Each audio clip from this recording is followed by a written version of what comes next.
कैसे हैं आप? मैं नागेश कुमार स्वागत करता हूं आपका अपने चैनल गुरुजी नॉलेज वाले। सो आई होप आप लोग बहुत अच्छे होंगे और अच्छे से अपनी प्रिपरेशन में लगे होंगे। और अभी तक मैंने जो भी आपको पढ़ाया है वो आपने अच्छे से पढ़ लिया होगा। ठीक है, वो सारी थिंग्स आपको क्लियर हो गई होंगी। लास्ट जो पार्ट चल रहा था वो पार्ट्स ऑफ स्पीच का था वर्ब। ठीक है, वर्ब मैंने आपको पढ़ाई, डिटेल में पढ़ाई है, ऐसा कोई पार्ट नहीं रहा है जो छूटा हो, वो सारी चीज़ें क्लियर कर दी। उसके बाद मैंने टेंस के बारे में बताया। नेक्स्ट पार्ट जो स्टार्ट किया है वो टाइम एंड टेंस है। तो मैंने टाइम और टेंस दोनों को डिस्क्राइब किया कि टाइम और टेंस क्या होते हैं। ठीक है, और ओल्ड ग्रामेटेरियन के अकॉर्डिंग टेंस कितने टाइप के होते हैं और मॉडर्न ग्रामेटेरियन के अकॉर्डिंग टेंस कितने टाइप के होते हैं, ये दोनों चीज़ें मैंने आपको बताई। और ये भी बताया कि टेंस ग्रामर के अकॉर्डिंग चलता है और जो आपका टाइम है वो ग्रामर के अकॉर्डिंग नहीं चलता, नॉन ग्रामेटिकल होता है। तो टाइम पे ग्रामर का कोई फर्क नहीं पड़ता। टेंस डजंट मैटर, किसी भी फॉर्मेट में हो, प्रेजेंट, पास्ट, फ्यूचर में हो, टाइम किसी में भी हो सकता है। जरूरी नहीं कि टेंस प्रेजेंट का है तो टाइम भी प्रेजेंट का ही हो। अगर टेंस प्रेजेंट का है तो टाइम फ्यूचर का भी हो सकता है, पास्ट का भी हो सकता है। इस तरीके से मैंने चीज़ें बताई। उसके बाद मैंने टाइप्स बताए थे। तो आज आपको टाइप में ही फर्स्ट टाइप पढ़ना है। आज से इसकी स्टार्टिंग है, तो देखते हैं। ठीक है, पहला टेंस है। टेंस के पार्ट में फर्स्ट आता है प्रेजेंट इंडेफिनिट। इसके बारे में भी मैंने आपको बताया था, इसे इंडेफिनिट क्यों कहते हैं। ठीक है, क्योंकि ये क्या करता है, ये टाइम जो है इसमें फिक्स नहीं रहता, मिनिमम 2 टाइम्स ये जरूर लेता है। इस वजह से इसको इंडेफिनिट कहते हैं। ये प्रेजेंट में होके पास्ट और फ्यूचर का भी टाइम ले लेता है, इस वजह से इसको हम इंडेफिनिट कहते हैं। ठीक है, तो प्रेजेंट इंडेफिनिट या इसी को हम सिंपल प्रेजेंट भी कहते हैं, सिंपल प्रेजेंट। ठीक है, तो कोई कंफ्यूजन नहीं होना चाहिए। ठीक है, अब यहाँ पे बात आती है, सबसे पहली थिंग होती है पहचान। टेंस बनाने के लिए पहचान जरूरी है कि किसी भी टेंस को पहचानेंगे कैसे कि वो किस टेंस का है। आपके पास टेंस तो काफ़ी सारे हैं, ओके। प्रेजेंट, पास्ट, फ्यूचर में जो टेंसेस हैं उनको कैसे पहचानेंगे, तो सबसे इंपॉर्टेंट पार्ट आता है पहचान। हम किसी को उसके हाव भाव, उसकी चीज़ों से पहचानते हैं कि वो दिखता कैसे है, तभी तो हम उसका नामकरण कर पाएंगे। बिना पहचाने हम नाम कैसे रख देते हैं। ठीक है, तो पहचानने के लिए, नाम पहचानने के लिए काफ़ी सारे लोग हैं, तो उसमें से किसी एक पर्सन को पहचानने के लिए हमें उसकी पहचान पता होनी चाहिए। तो नाम अगर याद है कि ये प्रेजेंट इंडेफिनिट है, तो प्रेजेंट, अगर किसी का नाम याद है तो नाम के बाद में उसकी पहचान क्या है, कैसे पहचानेंगे। तो प्रेजेंट इंडेफिनिट में या सिंपल प्रेजेंट में क्या होता है, जो सेंटेंस हम लिखते हैं उनके लास्ट वर्ड से हम पहचानते हैं कि क्या है। तो हिंदी में क्या होता है, लास्ट में ता है, ती है, ते हैं, ता हूं, ती हूं। ठीक है, इट्सेट्रा, ऐसे करके वर्ड्स दिए होते हैं लास्ट में। जैसे एग्जाम्पल, पहचान हो के, पहचान के बाद में नेक्स्ट पार्ट आता है एग्जाम्पल का। ठीक है, कि अब हमने पहचान बता दी, तो पहचान के अकॉर्डिंग एग्जाम्पल क्या होंगे, तो एग्जाम्पल लिखते हैं। जैसे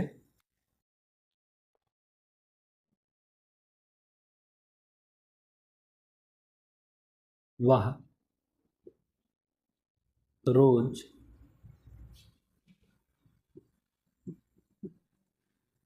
दफ्तर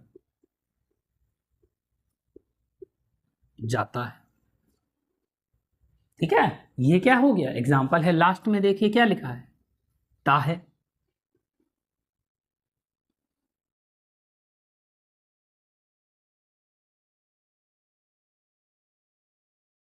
तुम अपना गृह कार्य समय पर करते हो। ये क्या है, इसकी पहचान है। और फर्स्ट इसमें पार्ट भी मैंने बताए थे, तो फर्स्ट पार्ट आता है अफर्मेटिव। कौन सा, अफर्मेटिव, जिसको हम सकारात्मक कहते हैं। क्या कहते हैं, सकारात्मक, पॉजिटिव। ठीक है, सकारात्मक। तो वह रोज दफ्तर जाता है, तुम अपना गृह कार्य समय पर करते हो। ठीक है, मैं खाना खाता हूं, वह पढ़ता है। ऐसे करके लास्ट में जिनके भी ता है, ती है, ते है, ऐसे वर्ड्स आएंगे तो उसे हम क्या कहेंगे, ये किस टेंस में है, प्रेजेंट इंडेफिनिट है, ये सिंपल प्रेजेंट है। गॉट इट, पहचान क्लियर हुई, एग्जाम्पल क्लियर हुआ। अब इसके बाद में, एग्जाम्पल के बाद में नेक्स्ट पार्ट आता है कि अब इसको हम ट्रांसलेट कैसे करेंगे। अब हमें पहचान पता चल गई, हमें एग्जाम्पल मिल गया, तो इसके बाद नेक्स्ट पार्ट क्या आता है कि रूल क्या है, कैसे हम इसको ट्रांसलेट करेंगे। तो रूल में हमें क्या देखना होता है, रूल में है स्ट्रक्चर, कि सेंटेंस को बनाने का स्ट्रक्चर क्या होता है। ठीक है, स्ट्रक्चर में देखिए क्या आता है, तो सबसे पहले आता है सब्जेक्ट। क्या आता है, सब्जेक्ट। ठीक है, सब्जेक्ट के बाद में आती है वर्ब। ये आपको पता है कि सब्जेक्ट, वर्ब और ऑब्जेक्ट, ये फॉर्मेट होता है सेंटेंस को बनाने का। तो सब्जेक्ट के बाद में आएगी वर्ब, और वर्ब की इसमें कौन सी फॉर्म आनी है, तो वर्ब की आनी है V1 या फिर V5। मैंने आपको वर्ब पढ़ाई थी, वर्ब के टाइप्स बताए थे, तो V1 और V5 को भी मैंने आपको क्लियर किया था। उसके बाद में आना है ऑब्जेक्ट। तो V1 और V5 क्या है, या तो हम ऐसे लिख सकते हैं कि वर्ब की फर्स्ट फॉर्म आएगी, या फर्स्ट फॉर्म में एस या ES आएगा, ऐसे लिख सकते हैं। ठीक है, तो सब्जेक्ट, देन वर्ब की फर्स्ट फॉर्म या फर्स्ट फॉर्म में एस या ES प्लस ऑब्जेक्ट, ये इसका स्ट्रक्चर है। क्या होता है, ये स्ट्रक्चर होता है, और इसी के अकॉर्डिंग हम ट्रांसलेट करते हैं। और एक चीज और है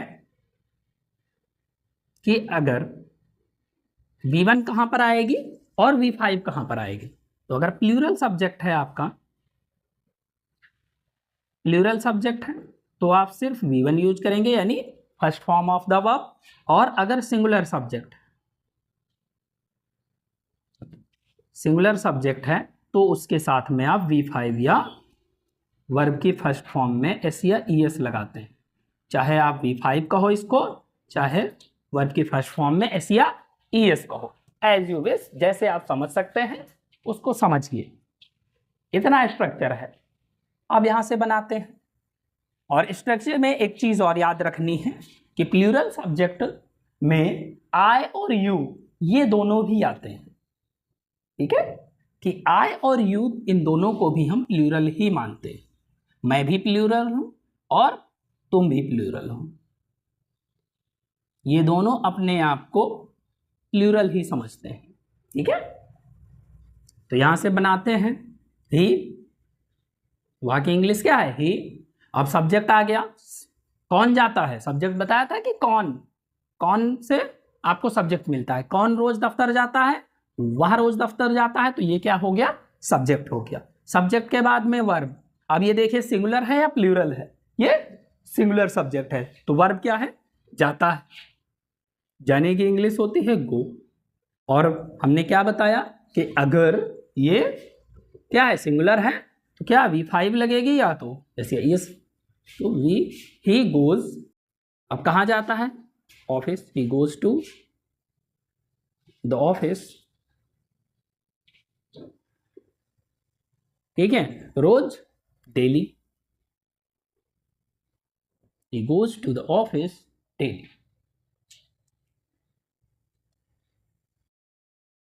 ठीक है, नेक्स्ट देखते हैं क्या है, तुम अपना गृह कार्य समय पर करते हो, तो तुम की इंग्लिश क्या है, यू। अब यहां वर्ब देखिए क्या है, करना, करने की इंग्लिश क्या होती है, डू। और ये देखिए ये प्लूरल है सिंगुलर है, अभी बताया कि आई और यू दोनों क्या होते हैं, प्लूरल सब्जेक्ट होते हैं, तो ये क्या आएगा, यू, डू। अब क्या लिखा है, अपना गृह कार्य, तो यू के लिए, अपने के लिए क्या बताया था जब मैंने आपको पढ़ाया था पोजेसिव एडजेक्टिव, तो पोजेसिव एडजेक्टिव में बताया था कि आप किस सब्जेक्ट के लिए, किस प्रोनाउन के लिए कौन सा पोजेसिव प्रोनाउन यूज करेंगे, तो ये पर्सनल प्रोनाउन होता है, पर्सनल प्रोनाउन के अकॉर्डिंग पोजेसिव प्रोनाउन यूज किया जाता है। तो यू के साथ क्या लगेगा, यू,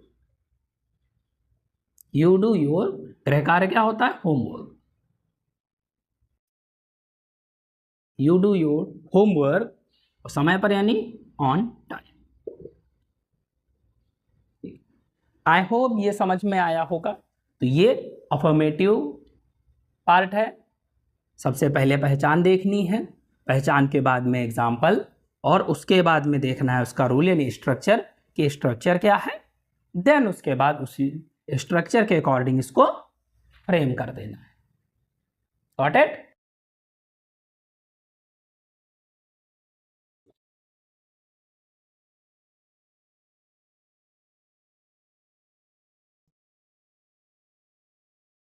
अब नेक्स्ट पार्ट आता है नेगेटिव।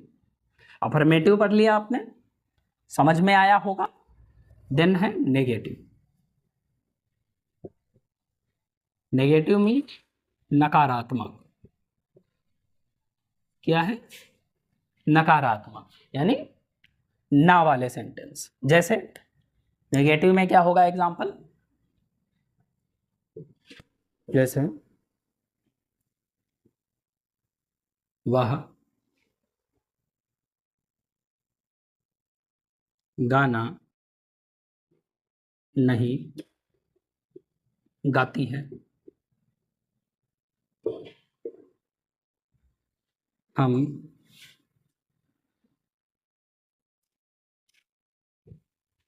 सुबह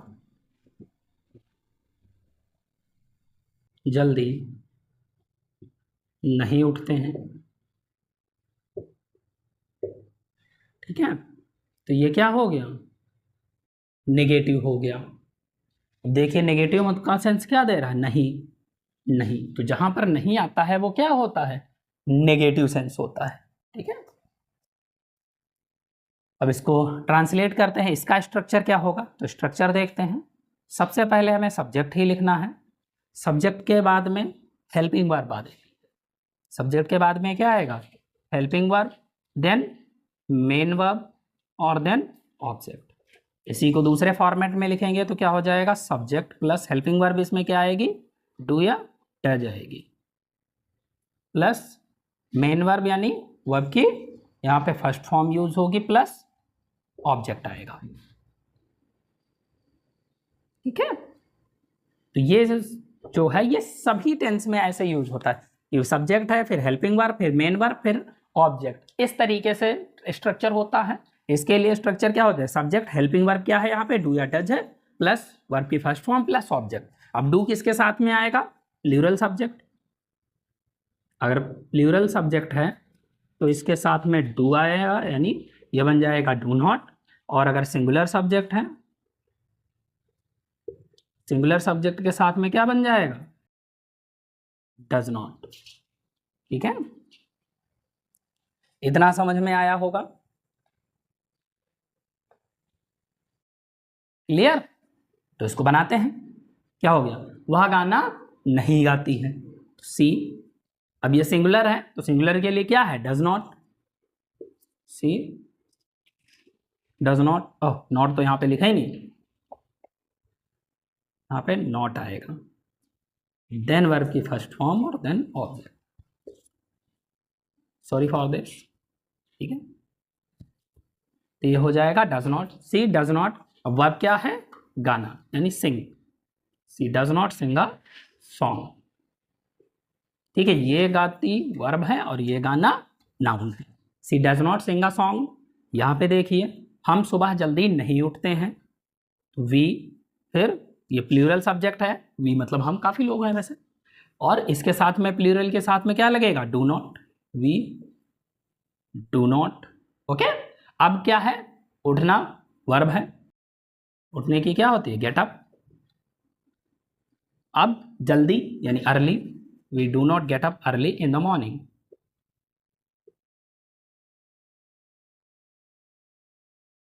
ओके।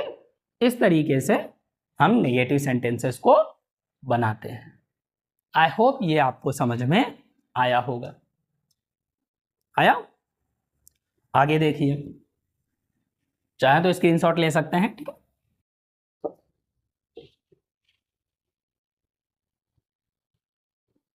अब इसी में एक पार्ट आता है नेवर का।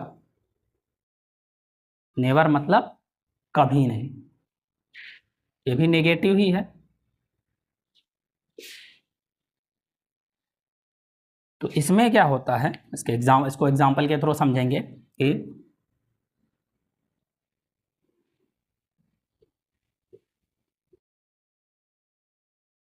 वह कभी झूठ नहीं बोलता है,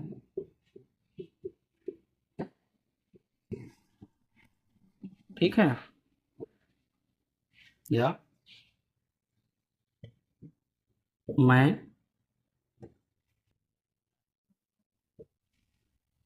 कभी किसी को गाली नहीं देता हूं,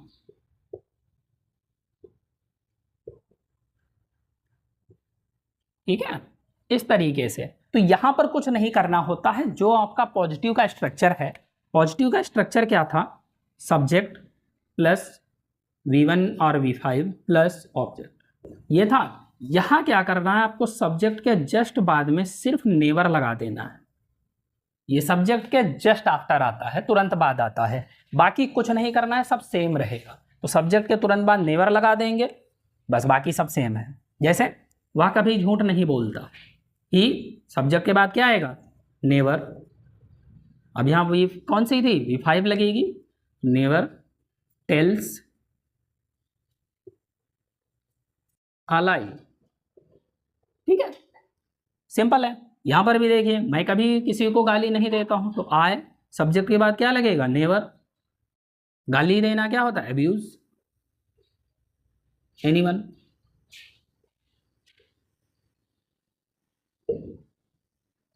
सिंपल।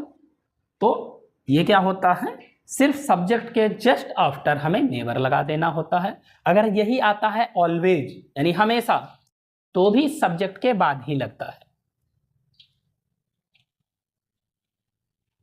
तो नेवर और ऑलवेज दोनों जस्ट आफ्टर सब्जेक्ट होते हैं, सब्जेक्ट के तुरंत बाद यूज करना होता है इनको। ये नेगेटिव हो गया। नेगेटिव के बाद में आता है नेक्स्ट पार्ट किसका, इंट्रोगेटिव। मैंने आपको 4 टाइप्स बताए थे। इंट्रोगेटिव मतलब क्या होता है, इंट्रोगेटिव प्रश्नवाचक होता है, और इसके भी 2 पार्ट्स होते हैं जो मैंने इंट्रोगेटिव डबल इंट्रोगेटिव की फॉर्म में बताए हैं।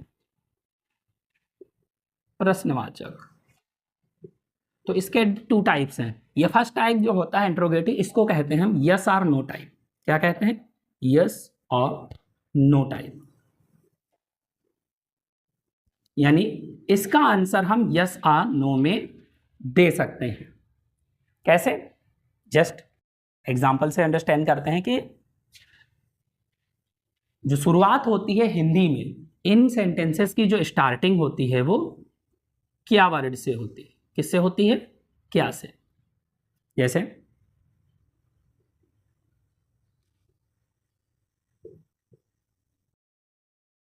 क्या राहुल रोज विद्यालय जाता है और क्वेश्चन मार्क। अब यहां पर देखिए, आप इसका आंसर यस और नो में दे सकते हैं। क्या राहुल रोज विद्यालय जाता है, हाँ या नहीं? तो सिर्फ यस और नो कहने से आपका आंसर कंप्लीट हो जाता है। तो इसी को हम कहते हैं यस और नो टाइप और इंट्रोगेटिव। ठीक है। सेकेंड, जैसे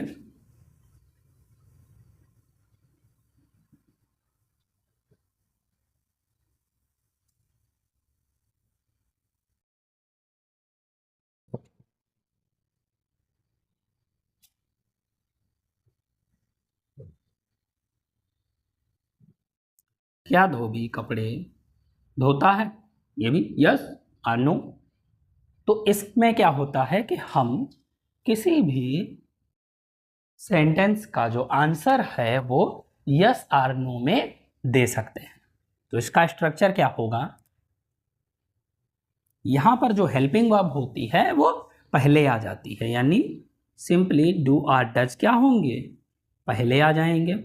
उसके बाद में सब्जेक्ट आएगा। ये सब्जेक्ट से पहले, यहां देखिए सब्जेक्ट है, सब्जेक्ट है, सब्जेक्ट से पहले क्या आया है, सब्जेक्ट से पहले क्या आया है, तो यहां पर भी सब्जेक्ट से पहले क्या होगा, डू और डज, यानी हेल्पिंग वर्ब क्या होगी, सब्जेक्ट से पहले आ जाएगी। प्लस V1 रहेगा और प्लस ऑब्जेक्ट और लास्ट में क्वेश्चन मार्क। ट्रांसलेट करते हैं, क्या राहुल रोज विद्यालय जाता है? तो सबसे पहले क्या आएगा, राहुल सिंगुलर है, सिंगुलर के लिए डज आएगा, डज।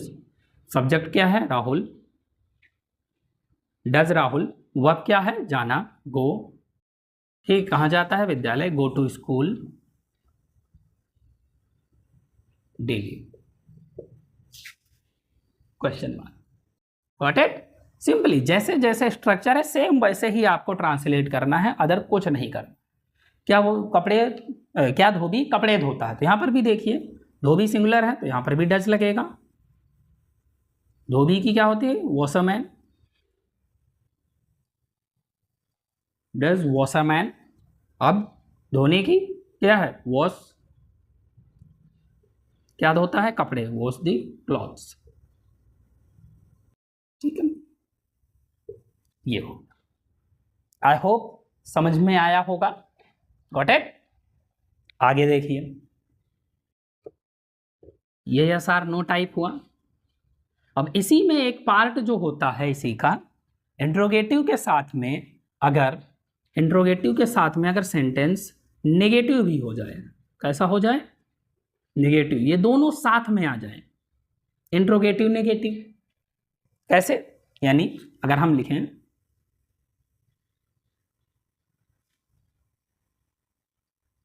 क्या तुम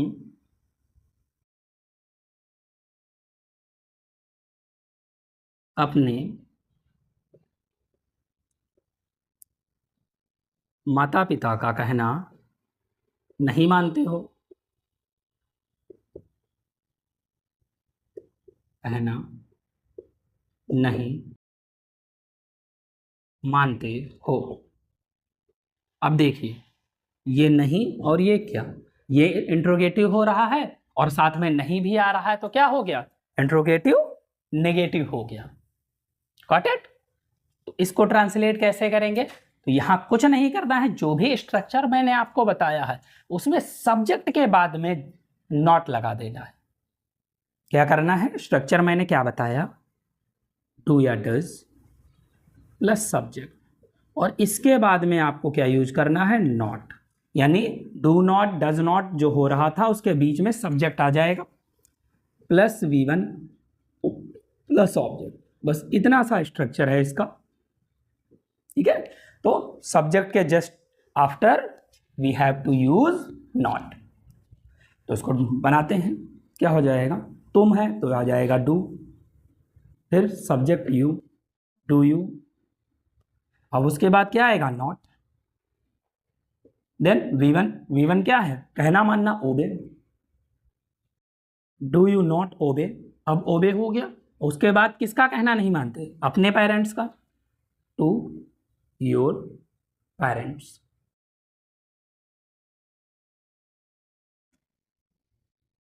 लास्ट में क्वेश्चन मार्क।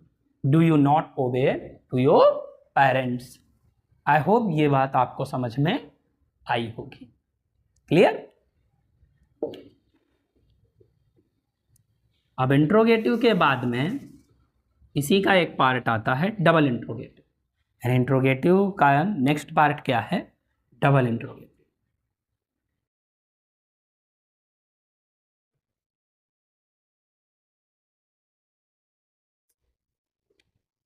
डबल इंट्रोगेटिव, और इसको मैंने क्या बताया था आपको?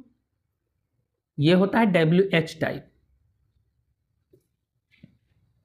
यानी WH वर्ड्स इसमें यूज होते हैं, जो what, why, where, how, when, ठीक है, हुज, व्हिच, ऐसे करके वर्ड्स आते हैं जिनका आपको रीजन देना होता है। इसका आंसर आप सिर्फ यस आर नो में नहीं दे सकते, इसके आंसर के लिए आपको कुछ ना कुछ बताना पड़ेगा। इस वजह से इसको हम डबल इंट्रोगेटिव कहेंगे या WH टाइप कहेंगे। इसका एग्जाम्पल में समझते हैं कि क्या है।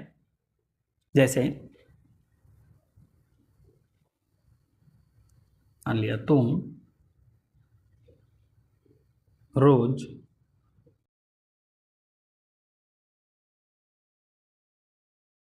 मान लिया विद्यालय लिख लो, रोज विद्यालय क्यों जाते हैं? तो पढ़ने जाते हैं, और किस लिए जाते हैं? तुम रोज विद्यालय क्यों जाते हो? ठीक है। या फिर नेक्स्ट मान लिया वह सुबह कब उठता है? तो कितने बजे, मतलब टाइमिंग क्या है उसकी उठने की, ये पूछ रहे हैं। अब यहाँ आप सिंपली तुम रोज विद्यालय क्यों जाते हो, इसका आंसर आप हाँ या ना में दे सकते हैं? नहीं दे सकते, इसके लिए आपको रीजन बताना पड़ेगा। तो ऐसे सेंटेंसेस में हम क्या कहते हैं कि डबल इंट्रोगेटिव क्या है, इनके लिए हम स्ट्रक्चर थोड़ा बदल देते हैं। जो भी स्ट्रक्चर आपने क्या लिखा था अभी, डू या डज, इंट्रोगेटिव का प्लस सब्जेक्ट प्लस V1 और प्लस ऑब्जेक्ट, यही लिखा था। तो इसमें कुछ नहीं करना है, यहाँ पर बस क्वेश्चन वर्ड बढ़ा देना है। क्या बढ़ा देना है? Question word. जो भी ये क्वेश्चन वर्ड्स लगे होंगे, क्यों है, कब है, ऐसे करके जो भी क्वेश्चन वर्ड्स लगे होंगे उनको आपको क्या करना है, स्टार्टिंग में लगा देना है। बाकी सेम इंट्रोगेटिव रहेगा, कोई स्ट्रक्चर में चेंजिंग नहीं होगी। जैसे बनाते हैं इसका, क्यों का क्या हो जाएगा, वाई,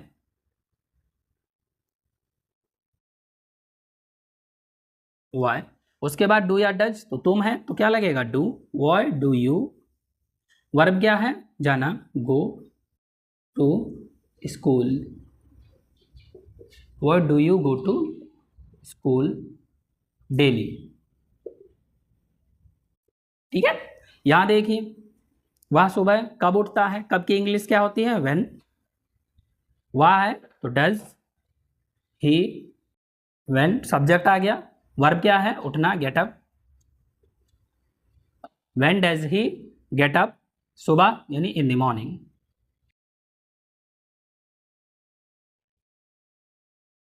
ठीक है। आई होप ये भी समझ में आया होगा। क्लियर है? आगे देखिए, अब अगर इसी के साथ में डबल इंट्रोगेटिव के साथ में अगर हम नेगेटिव भी लगा दें, अगर इसी के साथ में क्या आ जाए, नेगेटिव आ जाए, तो भी हम क्या करेंगे? हमने क्या बताया है कि सब्जेक्ट के तुरंत बाद में हमें क्या लगाना है, नॉट लगाना है। तो नेगेटिव वाले सेंटेंस में जैसे है, वे तुम्हें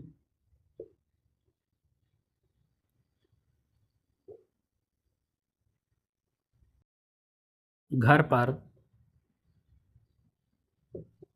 क्यों नहीं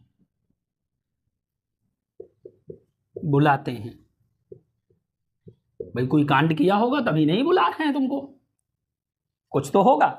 तो इसको कैसे बनाएंगे? सबसे पहले क्यों आ गया, वाई, सब्जेक्ट क्या है, वे यानी डू, दे, फिर नहीं तो not, Y do they not.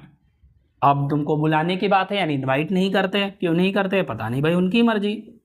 Y do they not invite किसे, तुम्हें, यू, घर पर, एट होम। ठीक है, so why do they not invite you at home. समझ में आया कि नेगेटिव होगा तो हम उसको कैसे ट्रांसलेट करेंगे। Got it. तो ये एक सिंपल सी बात है टेंस की। जो इसका फर्स्ट टेंस है प्रेजेंट इंडेफिनिट, ये इसके सारे टाइप्स हुए जो मैंने आपको डिस्क्राइब किए कि affirmative, negative, interrogative, double interrogative and with the interrogative, interrogative negative and with double interrogative, that is double interrogative negative. All these things I have cleared to you. I hope you have got all the things. समझ में आया होगा अच्छे से। इतनी चीज है, ये तो बेसिक थिंग रही। इसमें कुछ और चीजें जो हो सकती हैं इससे रिलेटेड, कुछ एरर्स जो आ सकती हैं, वो अभी तो मैं सिंपल बताया है एकेडमिक के तौर पे, आसानी से समझने के लिए ये एकेडमिक तौर पे है कि ये क्लास 10th 12th के बच्चों के लिए इतनी ही चीज़ होती है, इतना ही समझना होता है कि टेंस में ये प्रेजेंट इंडेफिनिट टेंस में ट्रांसलेट हम कैसे करते हैं। इसका एडवांस लेवल और क्या हो सकता है, इसमें एरर्स क्या हो सकती हैं और इसको बेटर लेवल में कैसे समझेंगे, यानी जो कॉम्पिटिटिव लेवल का है, कंपटीशन के लिए है, तो कंपटीशन के लिए जो चीज़ें हैं वो मैं नेक्स्ट क्लास में बताऊंगा कि इस टेंस से पार्टिकुलर इस टेंस में क्या क्या थिंग्स आपको ध्यान रखने वाली हैं, क्या क्या आपको समझने की ज़रूरत है। तो आई होप कि ये आपको अच्छे से समझ में आया होगा। मैंने अपनी पूरी कोशिश की है कि आपको इजी वे में आसानी से सब समझा सकूं, टेंस में कोई भी डाउट ना रहे।